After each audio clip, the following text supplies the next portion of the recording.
Alexandre, eu queria que você falasse um pouco das perspectivas da pecuária para esse fim de ano e já o início do próximo ano.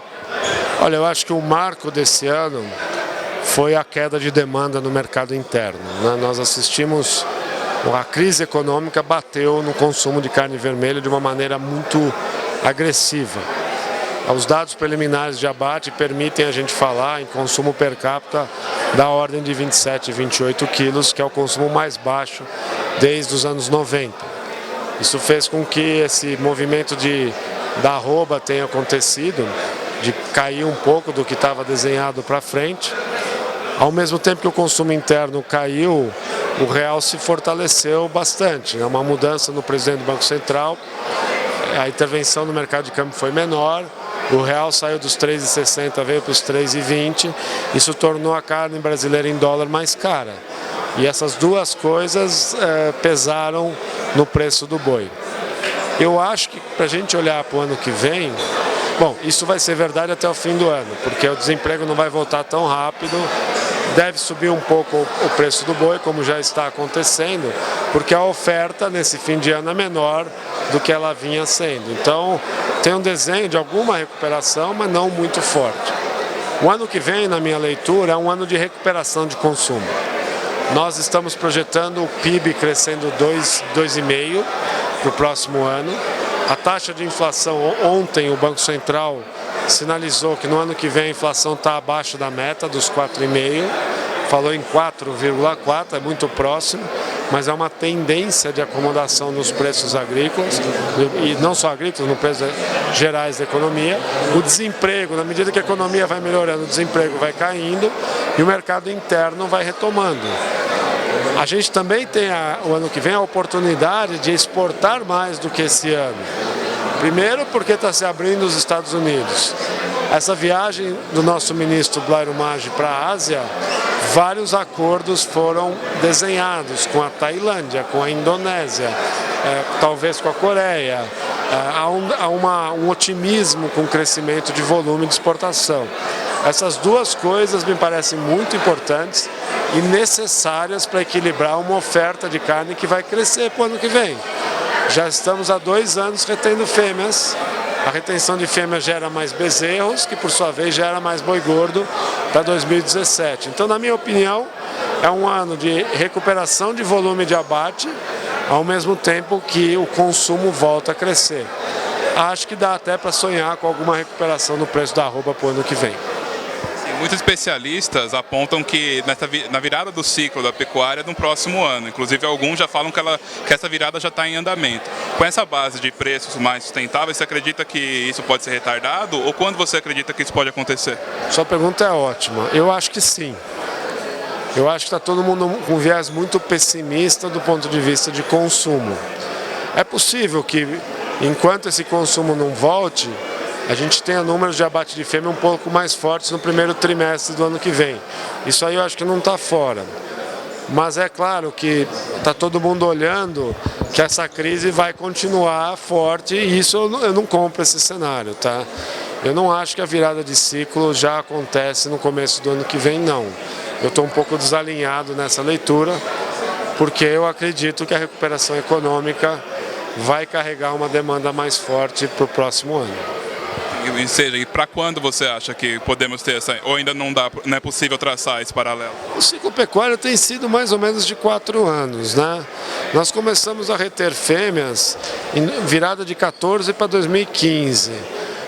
Vamos falar 2018 como tendência, uma tendência já natural de uma correção de ciclo, tá? Eu quero sempre lembrar, insisto nesse ponto, foi a maior queda de PIB da economia brasileira em 100 anos. As pessoas não estão dando o devido peso a isso. Cair 3,8% o PIB no ano, 3,1% no ano seguinte, 2 anos consecutivos, isso acontece em guerra. Se eu descontar o crescimento populacional, a renda por habitante no Brasil caiu 10%. É uma pedrada. Não é à toa que o consumo de carne vermelha cedeu, que deve cair esse ano, provavelmente o consumo de frango vai cair na hora que fechar o ano, que é uma sinalização que o consumidor brasileiro está enfrentando uma inflação que foi de 11% no ano passado, até agora anualizada a inflação segue acima de 8% e a taxa de desemprego vai a 12%, são 12 milhões de brasileiros desempregados, então está desenhado um quadro que explica por que caiu tanto o consumo. Agora, não vamos também exagerar, porque a recuperação econômica traz o consumo de volta. Então, num certo sentido, é como se o ciclo tivesse sido atrapalhado por um momento de que 100 anos não aconteceu no Brasil. Eu acho que a volta de um consumo permitirá reequilibrar um pouco esse sentimento de muita oferta e, portanto, de muita matança de vacas, etc. Tá? Eu não acredito que o ciclo... Tem que tomar um pouquinho de cuidado com o que cada analista está querendo dizer, né? Que pode ter um abate de vacas mais forte no primeiro trimestre do ano que vem, isso eu acho que vai ter, porque ainda a demanda não vai estar sinalizando muita firmeza. Mas conforme o ano avançar, a gente pode ser surpreendido por uma demanda boa. Sim, você destacou essa abertura de mercado, né? E agora o envio de carnes para os Estados Unidos. Você acredita que, por exemplo, na próxima queda de redução de consumo, esses mercados já solidificados vão ajudar a equiparar? Porque hoje a exportação é apenas 20%, né? Com o passar dos anos, você acredita que isso pode ajudar, então, a não oscilar tanto com a queda de consumo? Bom ponto. Acho que sim. Acho que a participação da exportação no volume de carne produzida no Brasil tende a crescer no tempo, mas, de novo, nós somos a 5ª população do mundo, uma população com potencial de consumo muito alto. Então, a depender do ritmo de crescimento da economia brasileira, é que nós vamos ver essa dosagem que você está mencionando. Como tendência, a tendência é o Brasil crescer sua participação no mercado internacional, sim, né? Eu acho que a China tem um potencial consumidor muito grande, a Indonésia, o Vietnã, Tailândia, são todos países, Coreia, que nós não acessamos hoje, o próprio Japão, que é uma população que não cresce, mas nós não entramos nesses mercados. Então, dinamicamente, a pressão por exportação seguirá muito forte, mas também é verdade que a população brasileira cresce e que a renda vai se recuperar. Então, é difícil chegar a uma conclusão tão enfática em dizer que esse percentual vai mudar radicalmente. Talvez virar 30%, pode ser. Não vamos esquecer que o Brasil é a 5ª população do mundo, portanto, é um mercado consumidor muito forte. Se imaginar voltar aos patamares de 35, 40 quilos por habitante, já é uma mudança abissal dos patamares que nós temos hoje só de consumo potencial aqui no Brasil. Sim, você destacou também que a abertura e os embarques para os Estados Unidos podem trazer uma nova realidade, né? Uma nova mudança na produção brasileira. Você pode explicar um pouco melhor como isso pode acontecer?